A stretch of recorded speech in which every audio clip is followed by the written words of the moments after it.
Meeple Nation Podcast, episode 569, Games with Card Play Conflict Resolution. Welcome, citizens, to Meeple Nation. Grab your favorite beverage, pull up a chair, warm up those dice, and join us at the game table as we discuss board games and the board gaming world. Each week, the hosts of Meeple Nation share their love for board games and the amazing memories that come from playing games with some very outstanding people. Let us now join our hosts in their natural habitat, the game table. This week we are doing a single episode discussing games with card play conflict resolution. Card play conflict resolution is a versatile mechanic and it can add depth, strategy, thematic flavor to board games. It also allows for players agency and decision making in situations that might otherwise be left to chance. Instead of using dice or die rolls or other randomizers to determine the outcome of a conflict, players are instead going to use cards from their hands or a shared deck to influence or directly decide the result. So, number one, conflict arises. Number two, we select cards. Number three, we reveal those cards and then we resolve. So why use card play for conflict resolution? Some of the purposes of that, or some of the reasons for that, is you get reduced randomness, which I love because dice hate me. Yes. Even when there's an option like Oathsworn where you can do the dice or the cards, Andy's doing option number card. Yes, I am, because I hate dice and they hate me. There's strategic depth also involved with card play. You're going to have a bunch of different cards, more options, thematic connection. I do think that this is very true, right? Yeah. Because you can really get a lot of flavor with cards, whereas dice are just dice. Yep. Yeah. And then the variety and the replayability. So we're going to discuss all this. Come join us at the game table. The Meeple Nation podcast is sponsored by GameToppersLLC.com. They have amazing game toppers that can go on top of a table and make that a table of games. Wow, that sounded really weird. They can make that table an awesome game table. Let's go with that one. We love ours. You will love what it improves to every game night. Just jump over to GameToppersLLC.com. Find a topper that works for you. Welcome to Meeple Nation. We are your hosts. I am Andy Holliday. And I am Nathan Howard. We would love for you to go to our website and check out what we have to offer there. We have links to all of our episodes. We even have a link to SaltPod, a SaltCon podcast that we have just started doing. This is a podcast that we are doing to introduce SaltCon and to discuss all things SaltCon. You are interested in SaltCon if you have never been there, or maybe you have been a SaltCon goer but want to learn more about it or how some of the things work. We're going to dive into some of the intricacies of SaltCon. We have a link for that on our website as well. We have bios of each of us. We also would love to hear from you. If you have any questions or comments, please reach out to us at meeplenation@gmail.com. We also have a link to our Patreon page. We love our patrons. We thank our patrons so much for the support they've given us, and they help us improve the podcast. If you too would like to be a patron, follow that link over to our Patreon page and become an official member of Meeple Nation. We also have all of our social media accounts. Join our social media groups. We're on Instagram. We're on Facebook. We have a Facebook Meeple Nation Off Air group, and we are also on X and Discord. Join us on those social media sites. We would love for you to join the nation. That was great, Andy. We are there. It is Highlight 30. I love Highlight 30. I got two new games that I want to talk about. One that we've kind of talked about in the past already, but I want to hit it again. And another one that has been a newer game to me that has been great and one that my wife very much enjoys. But before we get to any of mine, I want to hear about yours. Well, I got to play this twice. We played this last week in preparation because I'm hosting this game at SaltCon. This is Inventors of the South Tigris. Now, this is the third installment of the South Tigris games Shem Phillips has come up with, and I also think this is the heaviest of the three. I agree. There is a lot going on in this game. So we played this with you and Brad and myself. I thought it went well. It was a new teach to Brad. It was a new teach to Brad. It'd been a while for me too. And it was a new teach for me to be teaching, even though I've taught it once before, but that has been a while since we've played this. For Valentine's Day, my wife had mercy on me and said, "Hey, I know you want to teach that game again. Wow. SaltCon's coming up, so why don't we just play that game?" And I'm like, Are you sure? do you know what you're signing up for? I asked her like 3 times, you're sure about this, right? And she's like, yeah. I'm like, okay. Okay. So we played, and she was a trooper. She did really well. I was trying to optimize my last turn. She's like, you already kicked my butt. I'm like, it's not about kicking your butt. I want to make sure I have something in my mind that I'm trying to do. I empathize with her. Yeah. Having lost this game by double your score or half your score, whatever you want to call it. You've won. Just here's your trophy. Go. Just call it a game. Jeez. It's but a no, great I game. get trying to maximize your... Well, and it's one of those where there's so much going on, and you've got to get... It's just one of those where if you can get all the parts and all the pieces to fit together, all the intricacies of the game, it's very rewarding, I think. You have inventions that you're coming up with. You come up with a blueprint. People or yourself can build those. Players can build those into actual devices. And then you can publish those devices, test those devices, and then you're going to be getting points throughout this entire time. All the while you're traveling down the Tigris, you're building up your workshop, and then you eventually take tent actions, and you can get technologies that will improve those actions, have ongoing effects that you can take advantage of. There's just a lot. There is. And the inventions are where it's at. Right? It is. That's where the points come from. Yeah, for the most and part. that's the last time, and I'm pretty sure that's probably what happened the first time I played it, is I neglected that part of the board. And it was very obvious that that's where the points came from. It really is. The points are kind of different on that, but you're going to get points if you're the builder or the publisher. Right. Now, if you are both, the device card itself is going to have some sort of in-game point scoring. And if you're both the publisher and the builder, you get to double dip on that device card. You don't get quite as many points for the actual tile as you would as being the builder or the publisher, but the card itself, I'm going to be both on this card. I know where to focus all my efforts because I can get 8 points potentially instead of just 4 or 2 or whatever. You can really rack up the points. Now, the scores don't really run up very high in this game. Like I believe on our game, you guys were in the 30s. I think I was in the 50s. So it's not a super high scoring game. I feel like I lost by a lot. We're going to look this up. Nathan's going to prove me wrong. All right, Inventors of the South Tiger. So I scored 67. And then I had 30 something. And you had 36. Okay. Brad had 31. I beat Brad. That's all that matters. You did beat Brad. I beat Brad. Take that, Brad. In the game with Sabrina and I scored 79. She scored 55. Oh, so I'm not going to play with her either. She actually did really well. She picked up on it really well, but I had just barely taught it, so the teach was much better too. Yeah, so you had that second round of teaching, which was very beneficial for her, and she is a trooper to play that game with you. And your wife actually does take on some of those heavier games. She does, and she does really well at them, honestly. Yeah. She picks them up pretty quickly. Yeah, Asks my lots wife of questions. would be deer in the headlights. It would be a couple of days of gruff and unfriendly conversation. Well, it's not that big of a box. I mean, come on. It's not that big of a box. Anyway, so that's my highlight. It was good to get Inventors of the South Tigers to the game table. It was good to get a couple more teaches in before I host it at SaltCon in a few weeks. I want to get back to my games, which I've yet to teach one to my wife, but the first one I have taught to my wife, and this is Loco Momo.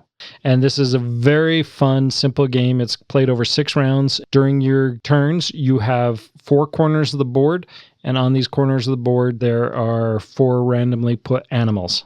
Premise of the game is, and you're going to pick an animal, and that animal is going to be an animal, obviously. Wow. And it's going to have a color. And you're going to move that animal to a different location depending on which animal it is. The birds are going to fly straight diagonal. The bunnies are going to move one way. The other animals are going to move the other way. Chicks are going to go until they find other chicks. And then the bears are going to stay right where they're at. Wherever you end up, you're going to collect all of the animals of that color. And then you're going to place them on your board, your tableau. And so the premise of the game is there was a camera left in the woods. All the woodland creatures are taking turns posing for the camera. Nice. And so on your board, you're collecting all these pictures of the animals and are using them to try to score points. The first row, trying to match the 2 rows below it. So if I have a bear in row 1, I want to have a bear in row 2 and 3. Row 2 and 3, same thing. You want to have a bear in both rows. And if you have a bear in both rows, then you're going to score a point. The next row is you want to have all bears, right? Or all one animal, whatever that animal is. Oh, okay. And then the final row, the bottom row, is you want to have all different animals.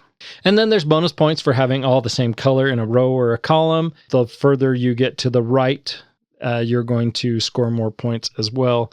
But this is all in a very tight 6-round game. And so you're definitely not going to fill up your grid. Well, it's extremely rare that you'll fill up your grid. Very fun, simple game.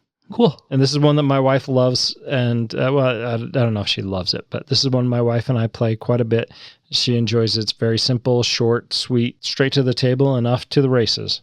The other one is one that we talked about at BryceCon, and this is Fromage. Have you had the chance to play Fromage yet? No, I have not yet. We need to fix that. It's all about making cheese. That's what I hear. And not cutting it. Your cheese makers, you have 3 workers that you're trying to work with. You're going to use them to make cheese, either the blue variety, a soft cheese, or a hard cheese. Depending on how long that cheese needs to age, depends on how long your worker is going to be working on that. You either have 1 month, 2 month, or 3 month. If you put a worker on that's going to make a 3-month cheese, then that worker is going to be busy for 3 rounds. So you won't get that worker back. But you have to maximize your turn on taking advantage of the quadrants of the board. Each quadrant is going to score points differently. Some of them are area control, some of them are majority, some of them are diversity, some of them are trying to have your path connected orthogonally, and just each one of these is going to be different as you're scoring your points. And then you also have to manage in the center of the board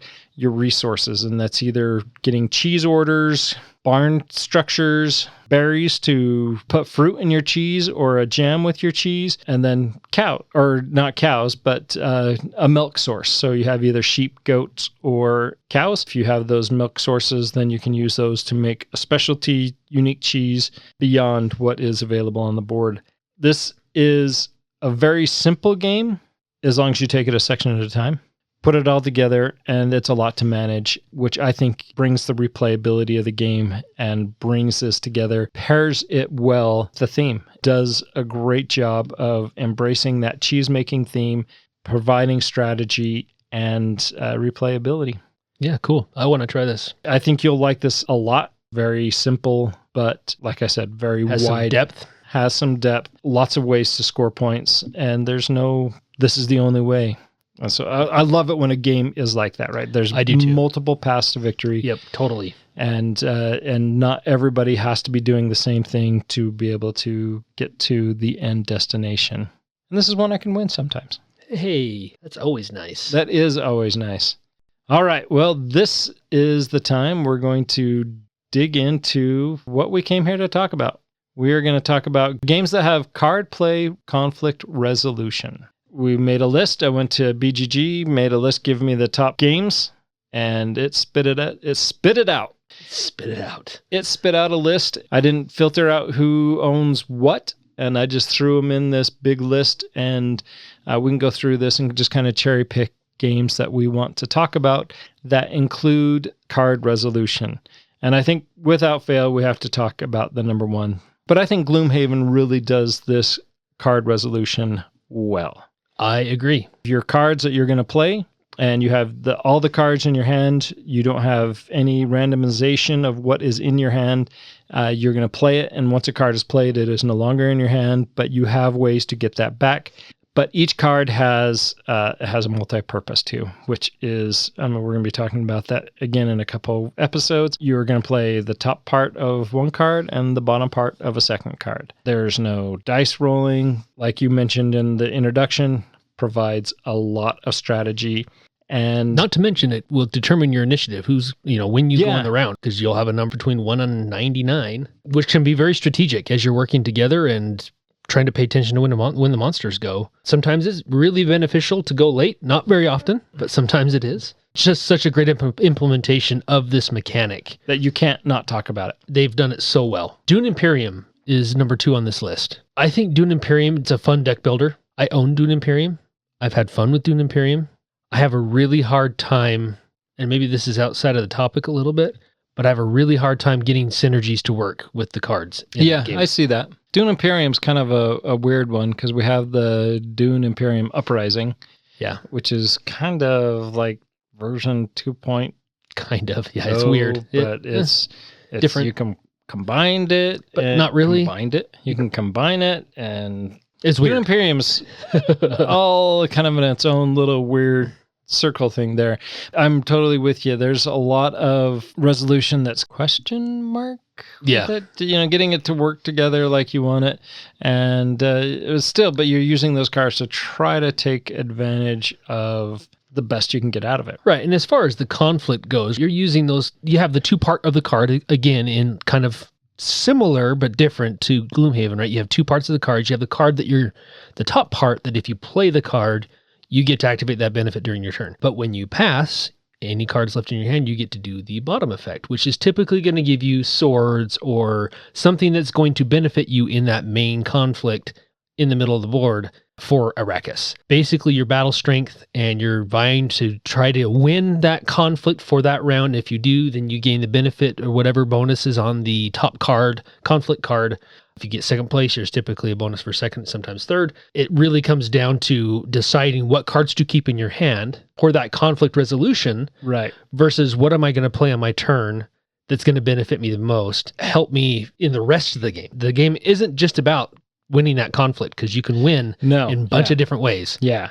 No, you're absolutely right. And that's what I think the conflict resolution is kind of the focus there on the Battle of Arrakis, right? Who's going to have control for Arrakis, but are also using those cards elsewhere and sometimes you're not worried about winning Iraq. At the end of the game, you're definitely wanting where most of those points are going to come from. Yeah.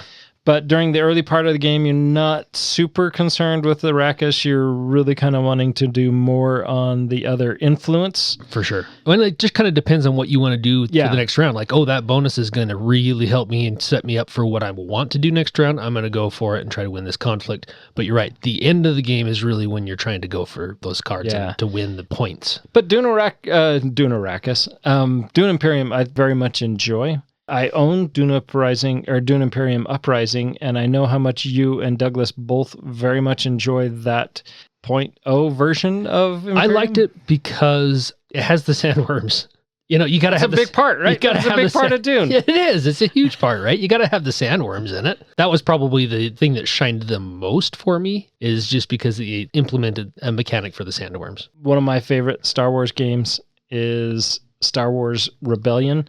And Star Wars Rebellion is very much all about your conflict resolution cards. You have these cards that you're going to play during battle, which will allow you to benefits that will allow your specific unit to do damage first or be able to. And there is dice rolling in this. So this isn't an elimination of that random element, but you're using these combat cards as an assistant, maybe? I don't know if that's the right word to use. Yeah, I think that's accurate. To assist the conflict. Yeah. You're going to use it to try to influence what you're rolling and try to increase that probability of you winning. I very much enjoy Star Wars Rebellion. I think both Star Wars Rebellion and Star Wars Imperial Assault are the two Star Wars games that grasp that Star Wars theme the best for me. Yeah. And just drip that Star Wars theme.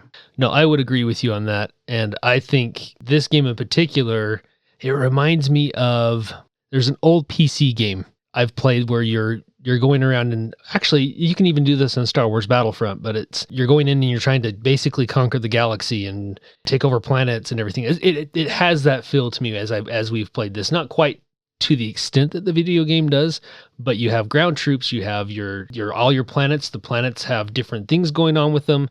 It's a cool game. Kind of reminds me of that, which is one of the funnest ways I enjoy playing that particular video game. I like the multiplayer part of that too, like we talked about with Halo last week. I think you're right. It really captures that feel of Star Wars itself. The only thing that I wish it did is on the board, everything is just so close. I'd love to see it. I know that it's a small board, but it would be so cool. It's like, okay, these are the Outer Rim worlds, and it's obvious these are Outer Rim worlds, and these are anyway. Or maybe even bring in some of the stuff, the worlds beyond the Outer Rim, like you have Korriban and you have some of these other Sith worlds. That would be really fun to implement those. But anyway, yes, I agree. This game is great. I love the card play in this game. So the cards can be huge. They can totally change your turn. So you and I played a few months ago, and I had a ton of fun. It's an excellent game. I very much enjoy this game. Another one that's on the list, I wish Doug was here to champion it, and that is Marvel Champions, the card game. One of the best games that captures that Marvel theme, I feel. You have your characters, you're flipping them back from their alter ego to their hero side, different abilities and different realities that version faces, and then some of the personal conflicts that, you have Peter Parker who's struggling to paying his rent, She-Hulk running into legal issues because she's a lawyer, she's got to go to court. Marvel Champions does that really well. We got the chance to play this together at BGG in November. This is something that both Doug and I own. Doug is far more invested in it than I am. Marvel Champions is a great card resolution. You're not using any dice at all. You're playing those cards and you have to manage how you're going to play those cards. Am I going to use this card for resources, or am I going to use this card for its special ability? How am I going to take advantage of the cards I have best in my turn each round? And Marvel Champions does that very well. Yeah, I really enjoyed Marvel Champions. That was my first time playing it. We just played the base game. Right. I really would like to try some of the other...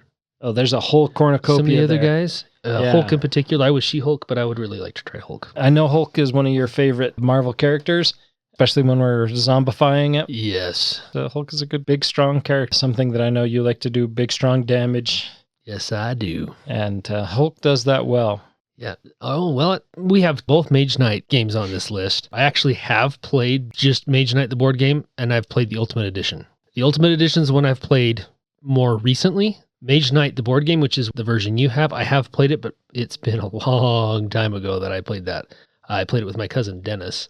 Back when Mage Knight was like his go-to game. He loved it. It's very heavy card conflict resolution. So you're playing cards to add to your attack, to add defense, multiple layers of cards that you use some of the more powerful effects on the bottom of the cards. And then you're going to be gaining cards to your deck as well as you're going throughout the game, trying to gain more powerful cards. And this is a great game. It's one that, Nathan, I think you'll really enjoy. We talked about this last week, but I think this is one that you need to play.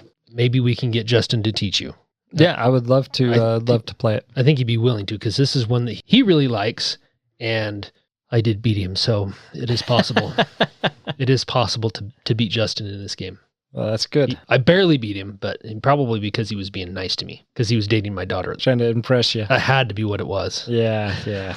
But no, he did a good job teaching it. It's one I think you would really have fun with.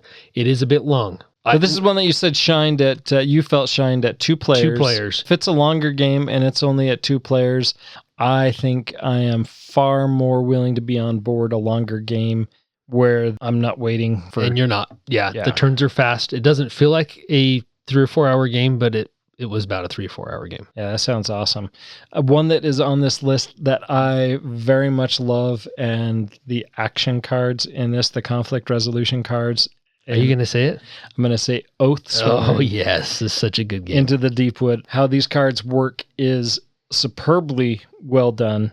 And can be superbly frustrating at the same time. Absolutely, yeah.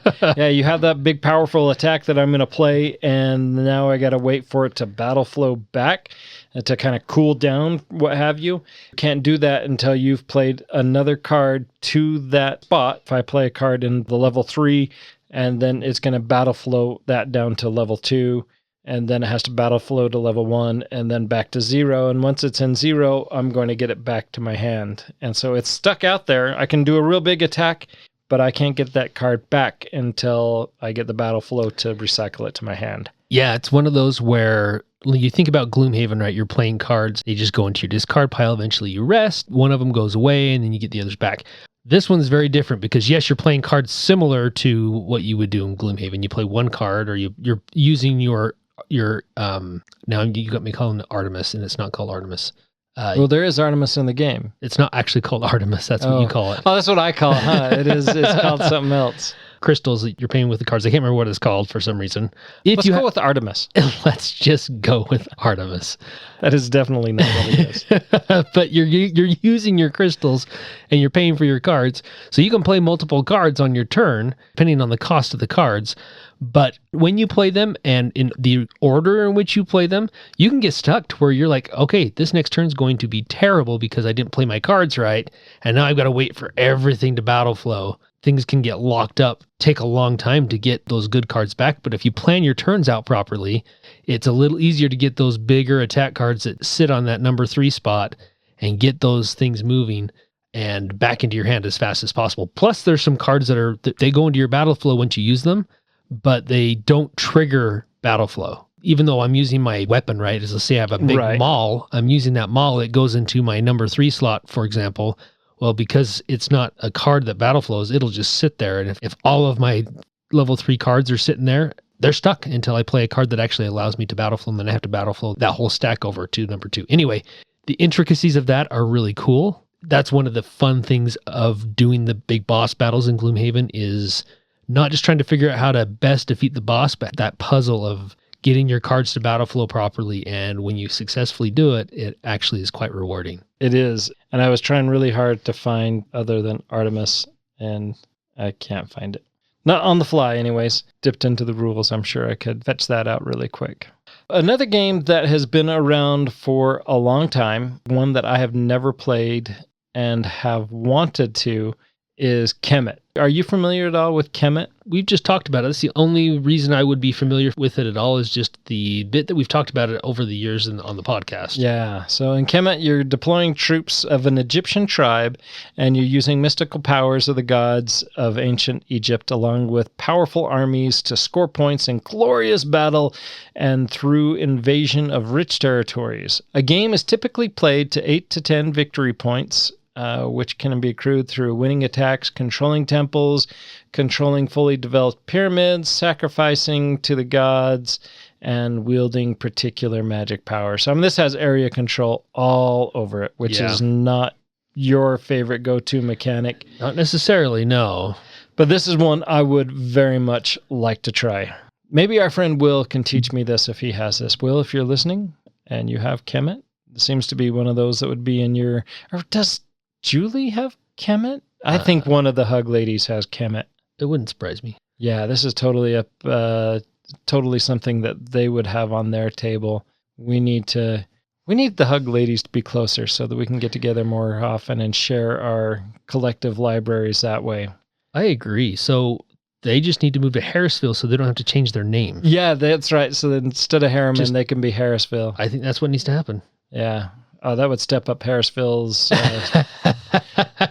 respectability tenfold. Yes, it would. Yeah. That would make up for Dave living there. Just kidding, Dave. Not to change the subject and go backwards, but it's Animus. Animus. I still think it's Artemis. But Animus, yeah, that is right. Looking at Kemet, it looks cool. Every time we've talked about it, I'm like, man, it looks cool. And then when we start talking about it, I'm like, oh, I'm not sure. Yeah. Well, we both enjoyed Ankh. Ankh was good. And Ankh is similar, right? Yeah. It's a similar Egyptian theme. It's a similar area control using mystic powers. Ankh was an enjoyable game. One that I ended up culling. Yeah. Doug did too, I believe. So. I think he did. Actually, I think he might still have his copy. He did try to cull it. And those miniatures were phenomenal. Oh my gosh. On there. And they were. Very much enjoyed Ankh. And have regrets of culling it, but it just... Well, speaking of Ankh, it's also on our list of cards with conflict resolution. Which is kind of why I went into that, but... Wow, I see what you did there. Very well done, Nathan. Yeah. It's like I've been doing this for a day or two. Maybe. You would think I'd get better over time. I'm like a flat root beer instead of an aged wine. How could we ever be more than just the most okayest podcast if you got that much better? You know I really need to lean into that more, too. I need to put that in the show notes that we're the most okayest podcast. Yes. But yeah, you're right. We did play Ankh. I've only played Ankh the one time. It was you, myself, and Corey.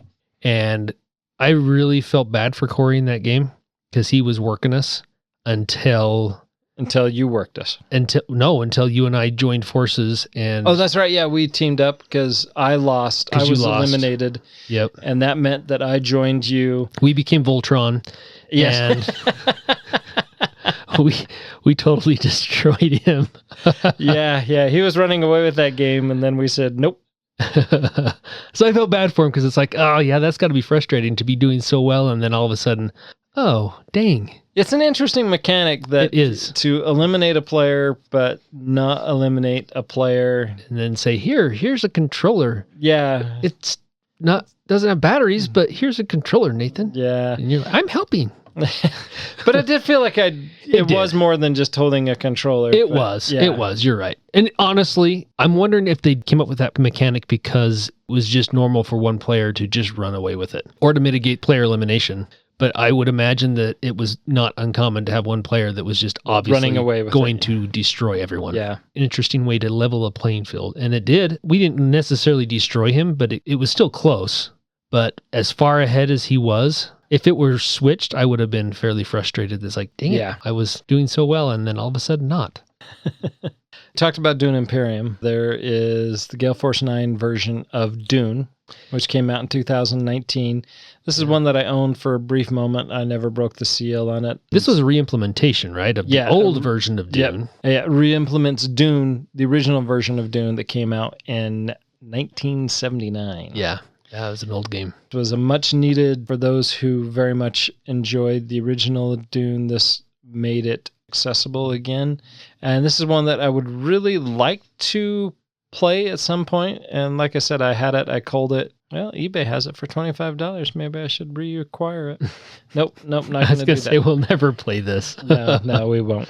For our group, this is way too much conflict resolution. Yeah, way too much direct conflict. I mean, I still have issues. I'm going to try to get arcs and... Just really threw up in my mouth. And what was the other one that just came out not too long ago? And Andromeda's Edge that are... I think they're both appealing games, but I'm going to have a hard time getting them played with our group. I don't think a lot of people are really going to dig that direct conflict, as we found out in BGG when we were playing Arc. Dune, thanks for talking me out of that, Andy. You're welcome. I'm here for you, Nathan. I appreciate that. Oh, Doug's not here to talk gush about his Western Legends. I really want to play this game really badly. I saw you guys playing this at MeepleCon a couple years ago, and yeah, it looks really good. Yeah, we played this October 16th, 2021. Myself, Dave, Monique, Logan, Julie, and Marissa. Apparently I ran away with that. Wow, good job. Why didn't I play this more? Yeah, I had 35. Julie taught us, and she was an outstanding teacher because she only scored 14 points. Good job, Julie. Yeah, I must have been cheating at some point. I'm sure it happened. Yeah.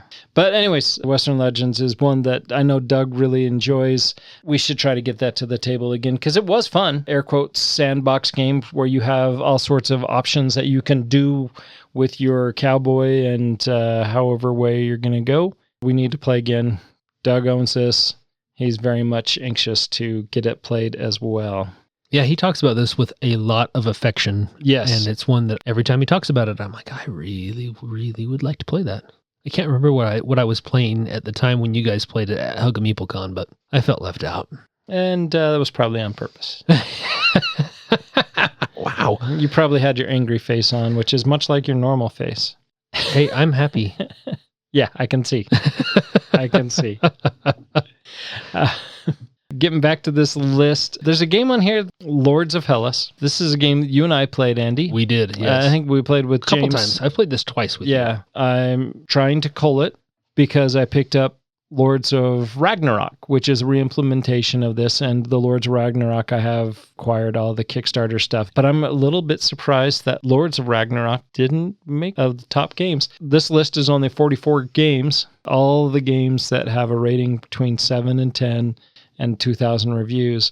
Makes me wonder if I need to keep my Lords of Hellas, get rid of Lords of Ragnarok, But I don't know. Lords of Hellas, I thought was very well done. There is area control in it. We're trying to build the monuments, which I thought was a nice touch. I agree. And the table presence of those monuments. There's your building Zeus, the statue of Zeus. Yeah, and, they look cool. really cool on the board. The board is very tight, so it doesn't take you very long to run from one side to the other to complete your quests. I think it was great. Yeah, there's area control in this, but it wasn't super. By the end, you start getting into where there might be some conflict. It wasn't overly aggressive, I didn't think, but maybe that's just because how our group plays, because none of us are really overly aggressive. Yeah. Lords of Ragnarok, rated 7.3 at 1,100 ratings right now. It's moving up. It's just newer. I mean, it hasn't been around as long. Yeah, but like we talked last week, it's kind of interesting on some of these lists that a new game will just surge right up that list. I think it just depends on how much hype there is for it. Lords of Hellas has been around longer. It is re-implemented by a game that a lot of people liked. True. So it makes me wonder why those same people aren't liking this one as much. Well, maybe they fall into the camp that a lot of us, well, at least myself, if it's a re-implementation and I have the original, I usually don't buy the re-implementation, you know. Yeah, no, I get that. I'm happy with the one I have. It's often improve rules and things, but I get that if you have something that you treasure, why reinvent the wheel? Well, unless you really are into Norse mythology more so than Greek mythology, then go for it. Yeah, absolutely. You have a lot of that with what is that game that you have that... Are you talking about... Pantheon. Oh, Mythic Battles Pantheon. Mythic Battles Pantheon, yeah. I thought you were talking about Cooper Island, but that's just... No, that's different conflict resolution. That's conflict resolution with the players because I'm trying to convince them it's a good game. No. if it was titled Pooper Island, then it might be... Whatever, it's a great game. Mythic Battles Pantheon, I just got all the Norse stuff for that game. Yeah, you have the Greek, you have the Norse, and now the Norse Egyptian. And Egyptian. Yeah. And there was feudal Japan or something when the talks, or maybe I'm just wishful thinking. There probably will be. It wouldn't surprise me. They just barely closed Pledge Manager for the Egyptian one not too long ago. I think it's closed. I'd have to look. But yeah, it hasn't fulfilled yet. Oh, okay. Mythic Battles Pantheon is a great game. I've very much enjoyed that. But that's not on our list. It's not. But I've noticed that a lot of these games that have that conflict, I tend to enjoy them substantially more when it's a two-player count. I get that. There is a BGA implementation of Pantheon, Mythic Battles Pantheon. I would be interested to see how that plays out. I don't know anybody in our circle that plays it well enough. I mean, I don't play it well enough, but I would like to try it to see how it works out. Anyways, that's neither here nor there because that's not on our list. Let's get back to our list. The Witcher looks really good. This looks really good. So The Witcher's not a theme that I follow very much. I'm not invested in The Witcher at all, but I can say that same thing about Battlestar Galactica. The Battlestar Galactica game is one of my favorite games, right? And I love that game very dearly. So that's not to say that I couldn't have that same appreciation for The Witcher. And another one that's on the list as well, and that's a Game of Thrones, the board game. But The Witcher looks amazing. The Game of Thrones looks kind of boring. The Witcher looks amazing. The Witcher Old World kind of gives me almost that same vibe as Oathsworn, except for smaller. Yes, I agree. And it looks really fun. I've played a little bit of the Witcher video games, and I didn't get super into it, mostly just because I don't have time to play video games. But it's only been a few years ago that I played just a little bit of it. It was fun. But the way the gameplay looks on this, as I'm looking through the artwork, and the miniatures looks amazing. You have the deck, bag, and pool building mechanic. You have events, hand management. Of course, what we're talking about today, which is the card play conflict resolution. But you're moving around the board, pickup and delivery element. Of course, it's the role-playing race, variable player powers. Once again, I love the RPG fantasy style game. Really pulls me in for sure. This is one I think I would love to pick up. Well, it is available on Amazon for $75. Maybe I'll wait. If it was $25, why can't I find the deals for $25? Dang it. There's a chance that you find it in a swap. That would be ideal. Or your luck, you could go to the thrift store and find it for $90. If we're going off of my luck, then that's what's going to happen. But. Says you, the guy who has StarCraft, which is on this list that you picked up for $5. Oh, no, that was World of Warcraft. That was World of Warcraft for $5. Yeah. Yeah. But you also do have StarCraft, which is on this list. I've played both World of Warcraft, not the original World of Warcraft, but the World of Warcraft RPG. I've played StarCraft. Very much enjoy both of them. And World of Warcraft and StarCraft are very similar with their theme, or their not their theme, but their mechanic, the playthrough. The real-time strategies. Yeah, the real-time strategies. I would very much love to try StarCraft. I would too. And I think I've brought this up with you before. You have. And we need to play it. And I just need to read the rules so we can play it. And I need people to show up to game night so we can play it. So anybody out there who wants to come to game night.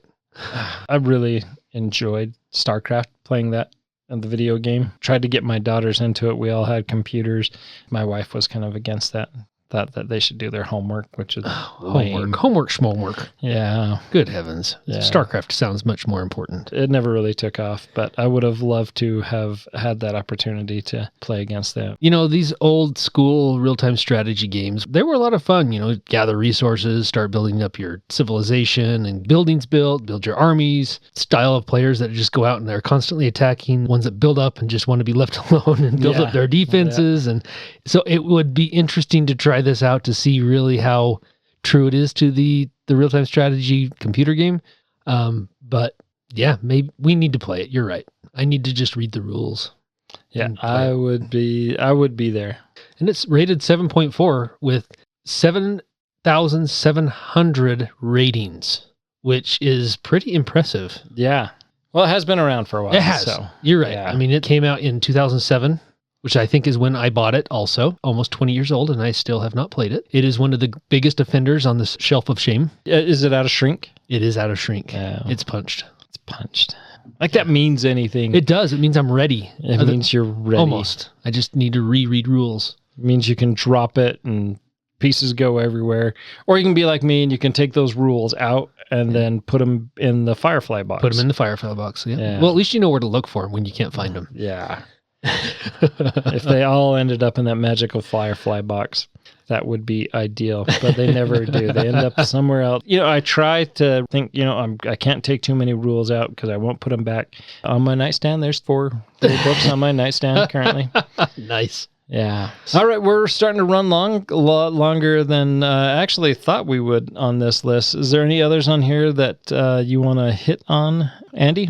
Before we go too far, I wish Doug was here to talk about his Earthborn Rangers. This is a game that he backed that I was really anxious to play. I guess I'm anxious to play a lot of games, but that's because you need to play 200 new games for this year. Yeah, and I would love for one of those plays to be Earthborn Rangers, and I would love for it to be played at least 9 other times as well. But Earthborn Rangers is one that very much intrigues me.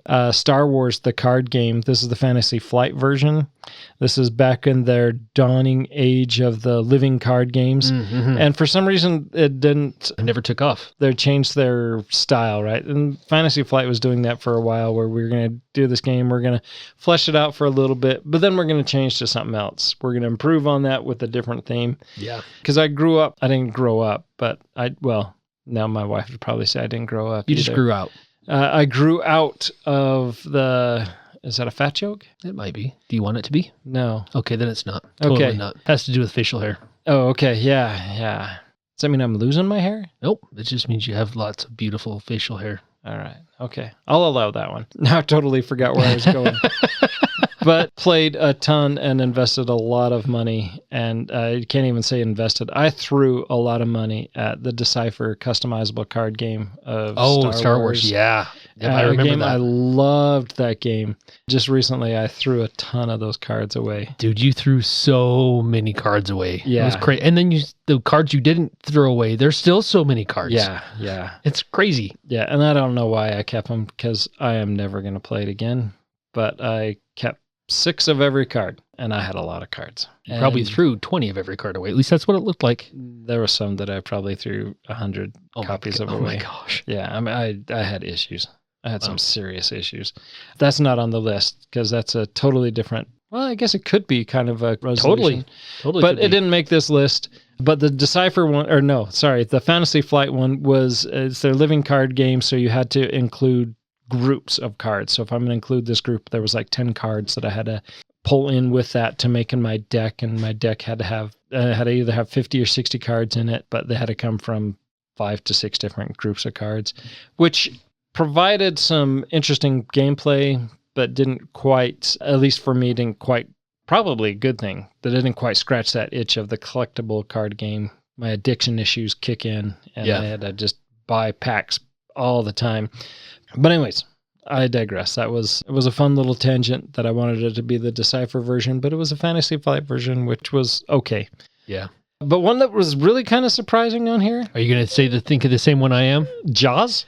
I was thinking Fury of Dracula. It's rated 7.4 with 15,000 ratings. It's an okay game, but it's an okay game. Not 7.4. And that's one that I'm trying to cull. And it's supposed to be in more of a people want to buy it. But man, it's a rare game to find. A rarity game. But I mean, I don't know. I can't sell it. Can't get rid of it for nothing. I mean, I guess I could get rid of it if I marked it down really low. But you could mark it down as if it was Seafall. It would probably sell. Yeah, it would probably sell. People would be disappointed in it, though. But Seafall's a great game. But anyway, the game I was talking about was Jaws, which was kind of a surprise. That does surprise me, too. I guess I haven't played this game, so I don't have anything to compare it to. Find it very interesting that I very much love the Halloween game. True. I mean, that doesn't have anything to do with this either, but Jaws, I want to understand how Jaws has a conflict resolution. So one player takes on the role of the shark off of Amity Island, and the other three players are... Who does this? Is this Trick or Treat Games? No, this is Ravensburg, because it just totally sounds like Halloween. Totally does. So maybe I do need to try this. Maybe I should look for a copy of... Oh, it's $27 on Amazon. Dude, how did you do that again? It's not making it in my cart, though. One person plays the shark. The other three are players on the role of Brody, Hopper, and Quint trying to hunt the shark. And you also go out into the open ocean on the Orca, and then the shark starts tearing your boat apart. And then you have to throw a tank in its mouth. And say, "Smile, you what? Son of a," and then blow it up.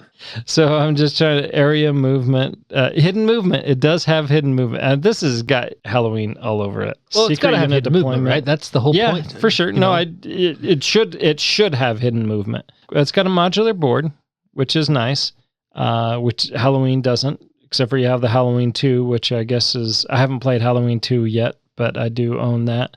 But yeah, you know what? I look at this and I was surprised that Jaws was on here. I'm still a little surprised, but I'm a little intrigued. I want to try Jaws. You think about it, it's not that old. It's 2019. It's got 6,400 ratings and it's rated a 7.1. So yeah, maybe so. But yeah, apparently people liked it. Yeah, so that's we're going to conclude the list with Jaws unless you have anything. No, I think Jaws is a good place to stop. We've touched on a lot of different games that fall under this category. A very, very wide variety that use this mechanic. A lot of area control games, but not just area control. A lot of games that we own and we kind of hold near and dear to our hearts, and some that Nathan is buying. So, yeah, maybe that's a good place to end. Until next time. We'll shut the jaws on this one, and we'll see what games you have that have card resolution at the game table. Thank you for listening and being a part of Meeple Nation. If you would be so kind as to follow, subscribe, share, and rate or review this podcast, it really helps to spread the fun. You can be more involved in supporting the podcast by joining the nation at patreon.com/MeepleNation, or you can find a link at the top of our webpage, meeplenation.com. And while you're there, look at all our extra content. There are links to all our past episodes, a wide variety of blogs, pictures from our Instagram feed, and bios for all the hosts and our awesome bloggers. Follow us on Twitter, Instagram, and Facebook, all under Meeple Nation.